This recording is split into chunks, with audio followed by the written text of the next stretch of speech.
अॼुपण उत्तर पार ॾे ककर की चोटी मुंदाए ते मींहं जी खिवण न खोटी आओ लालण मोटी घोरिया रुसण ॾींहड़ा वज़ाहती नोट हिन बैत जे पहिरीं मिसरा जो पहिरियों पद लतीफ़ साईं ॿियनि बैतनि में पिण वरजायो आहे।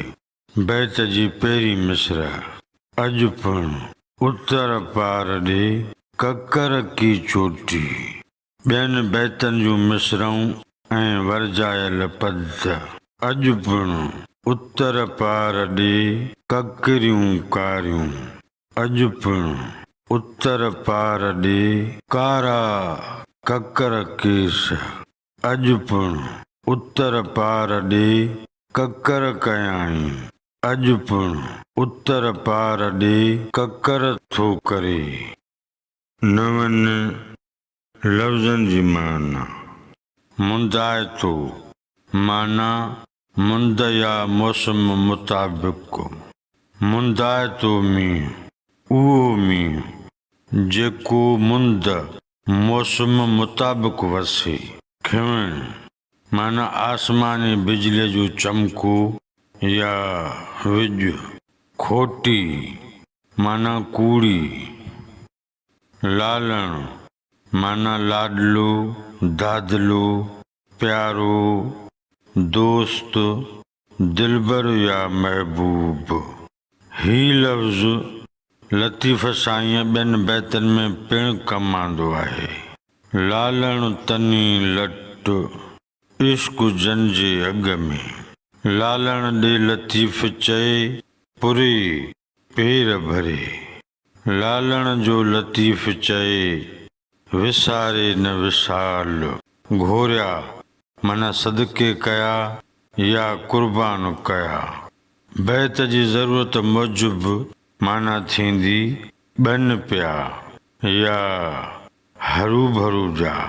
ही लफ़्ज़ लतीफ़ साईं ॿियनि बैतनि में पिण कमु आंदो आहे। मिसाल तौरु वर लकनि जी लोड घोरिया सुख भंभोर जा। बैत जे मिसरनि जी सादी सम्झाणी अॼुपण उत्तर पार ॾे ककर की चोटी उत्तर जे तरफ़ खां अॼु ककर निकितो आहे जंहिं उभ में चोटी ज़ाहिर कई आहे। मुंदाए ते मींहं जी खिवण न खोटी ही मुंदाए तो मींहुं आहे। इन्हीअ मौसम में जिते बि खिवण चिमकंदी उते लाज़मी मींहुं वसंदो। आओ लालण मोटी घोरिया रुसण ॾींहड़ा मुंहिंजा साईं रुसा मां छॾ मोटी अचु माॻ ते इहे रुसा मां कहिड़े कम जा। बैत जो मजमूई मतिलब ऐं मफ़हूम ॾाढा ॾींहं गुज़री विया हुआ जो को ककर कोन वठो हो। बिना बारिश बरसात ॾींहं तोड़े राति पखी पतंग माण्हू माल बेहद बेहाल सभु मींहं वसण लाइ वॾा वस करे वाझाए रहिया हुआ।